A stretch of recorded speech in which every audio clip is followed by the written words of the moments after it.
और जब मुख्यमंत्री बदलने की बात चली तो उन्होंने कहा कि मैं क्यों नहीं, लेकिन उन्होंने भी फिर कहा कि वो हाईकमान तय करेगा।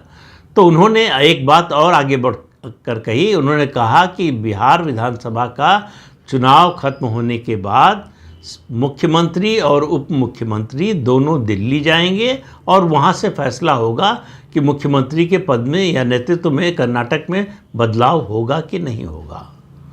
अब कर्नाटक में कहा जा रहा है, ये चर्चा है कि नवंबर क्रांति होने वाली है कर्नाटक कांग्रेस में।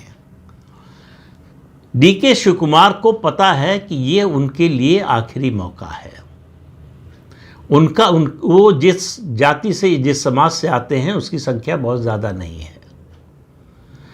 दो बड़े समुदाय हैं कर्नाटक की राजनीति में जो राजनीति को बहुत प्रभावित करते हैं, एक लिंगायत, दूसरा वोकालिगा।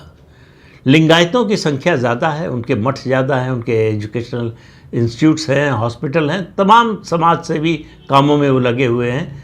वोकालिगा के भी है लेकिन बहुत कम है, उस तरह का प्रभाव नहीं है। वोकालिगा समुदाय का प्रभाव कुछ जिलों को, ओल्ड मैसूरू के कुछ जिलों तक सीमित है, जिसमें दावेदार देवगौड़ा का भी परिवार है।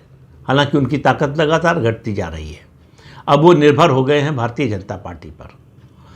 तो 2028 का चुनाव सीधा सीधा भाजपा और कांग्रेस के बीच होगा। अगर पूरे देश में देखें, पिछले कम से कम 10-12 साल का या कहें 2014 से अब तक का इतिहास उठाकर देखें, चुनावी इतिहास, तो आपको पता चलेगा कि जब सीधी लड़ाई भाजपा और कांग्रेस में होती है तो भाजपा का स्ट्राइक रेट 90% से ऊपर होता है।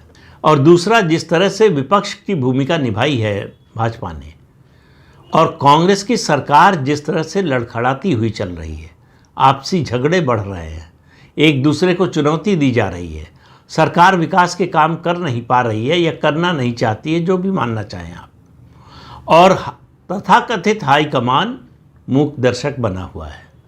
हाईकमान की ओर से कोई बयान नहीं आ रहा है।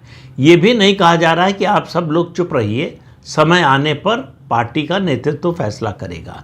ये बयान देने की भी हिम्मत कांग्रेस हाईकमान तथा कथित हाईकमान की नहीं हो रही है।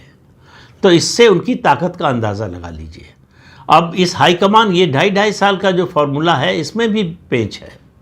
इसमें पेच ये है कि 2.5 साल के फॉर्मूले में राहुल गांधी सिद्धारमैया को चाहते हैं पूरे 5 साल मुख्यमंत्री रहें। प्रियंका वाड्रा चाहती हैं डीके शिव कुमार 2.5 साल बाद 2.5 साल के लिए मुख्यमंत्री बने। सोनिया गांधी दोनों में संतुलन स्थापित करने की कोशिश कर रही हैं। कांग्रेस की जो पुरानी नीति है संतुलन की।